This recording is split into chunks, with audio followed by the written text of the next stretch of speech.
I welcome you to our weekly installment of Conversations with Joy.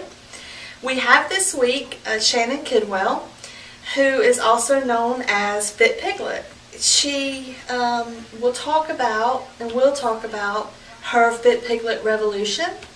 Shannon is a trainer here in the Central Florida area. She is also a yoga instructor. She has her book, Fit Piglet's Freshitarian Kitchen, or Freshitarian Lifestyle, which is Fit Piglet. And she has a service where she cooks Freshitarian for clients and has that delivered to them. So she's really doing amazing things, and I can't wait to see 10 years from now, 15 years from now, 5 years from now, whatever the timing is right, to see where all of this goes with her. I think she is an amazing person, an amazing spirit. She is definitely, for me, a soul sister. And so I'm excited to bring her to you to share a little of our lives together. Miss Fit Piglet. Yes. Tell me where Fit Piglet came from. It was actually divine intervention. I was sitting on my bed one day after work, and I was watching a soap opera, and I literally heard the voice of turn off the TV and get your pen. And so I did. I had my journal sitting there, and it was just like the logo was in my mind. It was very vivid. It was exactly what it was supposed to be, the name and everything. Fit Piglet, the name, I know exactly where it came from and why it was relative to the logo, was because I eat like a pig. And pig's a little harsh. It can be offensive. Piglet's much cuter. And with that said, some of my very dear friends joke around and call me Piglet. And so I'm into fitness, and I've lost a lot of weight. I used to be 200 pounds, and so it's been this lifelong journey. And so Fit Piglet means I still have that hefty appetite. I still like to eat a lot, but I make better choices. And so that's what Fit Piglet's all about. So why do you think you were chosen to bring the world Fit Piglet? Experience. I have had a really, I struggled during my teenage years with even understanding my relationship with food. I didn't really know what that was about. I had gained a lot of weight. It's what we did in my family. We all sat down. I was the last person cleaning the kitchen, like with the spoon and the mashed potatoes. That's how I cleaned the kitchen. I ate everything that was left over, even though I was full. And so I can really relate to all different types of cultures, because in every culture, I think there are some type of, what am I trying to say, weird relationships with food. You know, people try to fill voids with food. They try to have a romantic relationship with food, and they date it sometimes, and then they don't. That's the dieting thing. You know, I date my diet, I come on and off, we break up, we're back together. And I did all that stuff, you know. I ate too little to lose weight. I ate too much to gain weight. I went on diets. I ate powdery food and things that were processed and canned. And so it was just really a process of experiencing all that, what happens to your body when you do it. That was all by accident. So I got my education through experience by accident. So how did you make the transition to not using food that way? Very confrontational. You know, a lot of people, I think, avoid getting healthy. They do the diet part because they don't want to work with the emotional, spiritual side of their body. They think their body, that they live in just this physical body. Yoga brought that into my life, that you know, I would look at myself in the mirror, and I would look down, you know. And I remember getting in the car one day going, why am I looking down? Like, I was already in shape, I was already fit. Why aren't I wanting to look at myself in the mirror? And so I got in the car and I started thinking about all the things that would go through my head when I would look at myself in the mirror. And I realized then that I had some issues to deal with. So I got a therapist, and I went that route, and that really helped. Did some yoga teacher training. That really helped, peeling back the layers, digging deep. But you know, healing is always a process. And the more that I heal my heart, the healthier my body gets. And of course, the healthier the mind gets. I knew that in order to change my body for the best, I had to change my mind.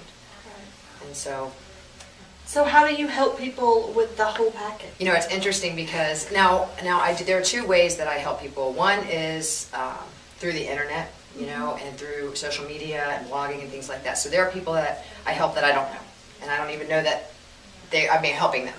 And that's the beauty of the internet. But when I work with people one-on-one, and I do Freshitarian consultations, never fails that we end up where I should have a couch and a pen, because it's really never about, people expect me to come in and tell them, you should eat this at this time, and this, weigh your food, and this many calories a day, and I never tell them that. They buy the book, that's all in there. Here's what time you eat, here's what to eat. Now tell me why you're making these decisions. What are your dreams for Fit Piglet? My dreams for Fit Piglet are it's a Fit Piglet revolution. It's a movement. So when I talk to people about Fit Piglet, rarely do I try to sell them my book or shirts or clothes or whatever's going on. It's all about just making better choices. So if I can get more people to just make one better choice a week, so my thing is, you don't have to do all this today. This week, get rid of something bad and add something good. So my goal for Fit Piglet is to help these kids have a successful, somewhat normal, real normal, because now people are saying it's normal for a kid to have ADHD. No, it's not normal, but our normal is changing. So my goal is to change normal back to what normal really is. Mm-hmm. Fit Piglet is sort of the main story of your life right now. But yeah. what are some of the subplots? A lot of the subplots around my life, Fit Piglet actually encompasses all of those. And that's why I think it's such a genius idea. I don't just talk about working out. I don't just talk about food, nutrition. I talk about all aspects of wellness. And so it's very freeing for me to have this brand and to be kind of behind this face. And so one of the plots in my life has been, and I think will continue to be, being a normal person. Mm-hmm. I just don't feel like I really ever have been. I've never been completely satisfied with the who. And I'm getting closer and closer. I think it's a lifelong process. That's kind of the plot of my life. Is I don't want to get to know who I am, but I just want to get closer to who I want to be. And so I still have a ways to go. And I believe that Fit Piglet is going to give me the outlet, the freedom. What do you call it when you're the dedication to the path? Focus. The dedication to the focus to the path. So, how long have you been married? 14 years. And how? See, this is what I want to know. Mr. Piglet. How do you guys make that work? We got asked that question. We were in a training program these last 5 days together, and we didn't even realize that we were really inspiring other people. I guess our communication, but people are always watching. They are.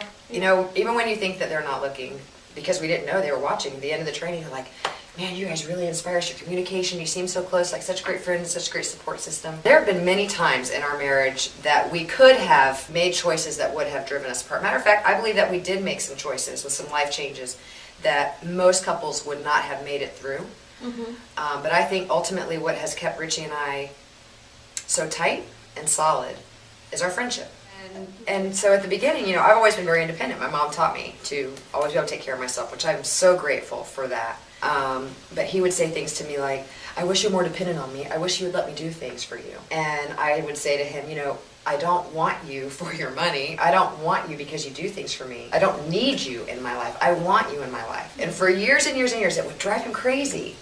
And just a couple of years ago, I think it was our 10-year anniversary, he said, I'm really glad that you want me and not need me. My relationship with God has always been strong, and it just keeps getting stronger and stronger and stronger.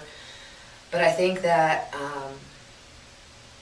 really digging into my yoga practice and it being more than about postures and doing yoga has really brought me so much closer to God and really revealed to me, we had talked earlier about self-realization, and it's really, for me, revealed who am I, who do I want to be, where do I want to go, who do I want by my side. And immediately as those questions come, they're answered right away. A lot of people don't reconcile yoga with God. Mm-hmm. No, they don't. They're afraid of it. Right. They separate Where them. do you think that comes from? Religion. Yeah. And to be quite honest with you, I've done a lot of, I listen to a lot of audiobooks, a lot of reading, and I am one of those skeptic Americans that I understand why, I'm going to try to be PC, why our leadership wants to keep us as followers? As followers. Yes. Thank you. Instead of thought leaders? Because when we come into our own power, we don't really need that leadership necessarily anymore. They can provide the boundaries that we need to keep us safe, but I don't necessarily think our leadership wants us to come into our own power, because we would all become successful and we wouldn't need these drugs anymore. We wouldn't need the doctors as much. And this is a huge business. This all goes back to money. Mm-hmm. And so I'm not a customer of the pharmaceutical world.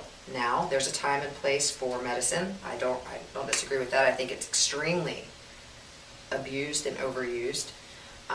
But yeah, so I feel very much like I question a lot of things. My truth has to resonate here with me. And I feel worthy. I don't feel unworthy like a lot of my Christian friends do. They feel unworthy and they feel like they don't deserve this and they feel like they should, and so they look at me and in my yoga practice and I feel worthy and I feel powerful and I feel like I can and will have and do and be the things that I want in my life, and they kind of look at me like, oh, ooh, the yoga, and it's like, no, I really believe God wants us to feel worthy, and for Christians, they say Christ lives in their heart and you still don't feel worthy. To me, that's insulting to God. Right. Standing in my own power is good stuff. What are you most proud of? My discipline, because I can see how many people lack it. I remember when I first started this path of wellness, I thought, all right, I'm just going to, I was 200 pounds, I'm just going to lose this weight. And I lost the weight, and it's like, okay, now I'm just going to make sure working out is on my, but now it's like, I'm going to make sure that I get up on time, I get up early enough to have time by myself, I go on walks, I don't watch TV, and there's such discipline in my life. Tell me about a time in your life that you are absolutely sure, without a doubt, no argument, that you were in the presence of God. You really want to know that one? Yeah. I was assaulted a couple years ago, which is where this tattoo that I was talking about came from. Mm-hmm. I was out on an exercise walk, and I had my headphones on, and I was in front of a high school and elementary school, and there were people everywhere because it was like 3:30 in the afternoon and they had just gotten out, and someone came up behind me and tried to grab me. Now here's the God moment. I'm walking, and I feel like I'm always in spirit, if you know what I mean. Yeah. Some people open a prayer and close a prayer. I don't. I'm just always I always feel like I'm in this conversation with God. At no time, if you catch me dazing off, it's not because I'm into something there. And anyway, so I'm walking. Even though I had my headphones on, I was still feeling the spirit. And so I'm walking, and all of a sudden, my hand, without me calling that action, went behind me and I just grabbed right behind my hips. And there was a hand there. And I took that hand, and I went like this, and I pulled it around, and there was a man. Mm-hmm. And the bill of my hat touched his forehead, and we made eye contact, and his eyes shook. And I was sweaty. He slipped out of my hand, and he ran. I still don't understand how all that happened. I didn't catch him. I had 2 miles to get home. So when I say assaulted, it sounds really bad. So I like to tell the story with it because that's all that happened, is that he tried to grab me. I chased him, and I had 2 miles. I had to get home, and I was upset. I was freaked out and devastated. So that moment when my hand went back and I grabbed him, I don't know what he was going to try to do to me. I was behind some trees. There's an area of bush between the sidewalk and the road, and I was right behind there. But the wisdom, which is on my left side of my neck, and favor, which is on the right side, God wasn't going to let me get hurt. Strengthened my faith like nothing else. And to a lot of people, I think it would have weakened their faith. How could this have happened to me? Why would God allow such a horrible person or thing to happen to me? And I remember being a victim from the sex abuse when I was a child. Right. And but at this time, it drew something in me. And I don't mean to sound ugly, but if I would have caught that dude, right, it would have been a real problem. I mean, I wanted to end his life in that moment. I was having these visions of what I was going to do to him for days. I had to go see a therapist, and this is where medication came in handy for about a week because I was talking to the refrigerator. I was like, I'm going to kill the guy now. I was getting up at 5 o'clock in the morning looking for his car because I knew what kind of car he had. Just crazy stuff. But I really felt God say, you're strong. You can handle yourself. Don't be foolish, just stay in the spirit, But that happens to me a lot. Not the assault thing, but things will come through me that until they do, I don't know that they were there. So that has led you to get a concealed weapons permit and have guns and stuff. So in my mind... Gun. Okay. Guns and blades and knives, swords. In my mind... From my perspective, sure, those are a little bit hard to reconcile. So I want to know how you got there. Okay. Because God already told you that you can take care of yourself. Of course, yes, absolutely. Right? Yes. And so what led you to do all of that other stuff? That's a really great point and question. This person did not have a weapon on him. Had he had a weapon on him, things could have been very different. Okay, yeah. And with that said, when something like that happens, a car accident or an assault or, I don't know, you hit your head on something, whatever, you see your mortality. And so when that happened, I became a better driver. and I also became more aware at home. I'm home alone a lot by myself. And I have dogs, but they're not the kind of dogs that are going to attack anyone. They're the kind of dogs that say, come on in, take whatever you want. Right. And so, I'm sorry, so my weapon does not come with me when I go out of the house. I do carry a knife when I go out on a walk, things that can be concealed when I go out. And I'm much more aware. I don't wear headphones outside anymore. That's a big thing for me. It got me from being very, very afraid of weapons to understanding them and learning about them. I made sure I went to a guy to get my permit that was going to give us an 8-hour course and not a 3-hour course. How to stand, how to do all these things so that it's not like somebody walks in, I'm going to shoot them. It's more like protection, not. So it stays home, and it's around when I'm home alone. Things have happened in the best neighborhoods around. And so that's what the weapon is for me at home. I carry a knife when I go out on a walk. It's put away. It's a little switchblade. But I just don't want to be messed with. So what is your guilty pleasure? Pizza. And what makes you laugh? Am I having a guilty pleasure? No, really, what makes me laugh? I really love to hear my grandmother talk about old stories when we were a kid. And I mean, when she tells them, she belly laughs, and that makes me laugh. Like, I love to hear her laugh. What's your favorite movie of all time? Dirty Dancing. Oh, that's so cute. Yeah, that one and Sound of Music, but that's super old, so. What was your favorite childhood game? Freeze tag. What was your nickname when you were growing up? Ugh. Two. I had two. Thunder Thighs, and that is still in my mind forever. God. That came from my brother, because he's evil. And Sergeant Shannon. That was my maiden name, was Sergeant. What is your favorite breakfast? Oh, that's easy. Scrambled eggs with almond cheese on Ezekiel bread. Yum. Finish this sentence. Love is... Ooh, that's easy, me. That's the first thing that that's, yeah, love is me. What is your dream job? What I'm doing now, with a little bit more freedom and a lot more money. Yeah. What's your favorite sound in the whole wide world? Wind chimes. To the point where I have them hanging inside of my house where they don't make noise. Your last words in life will be?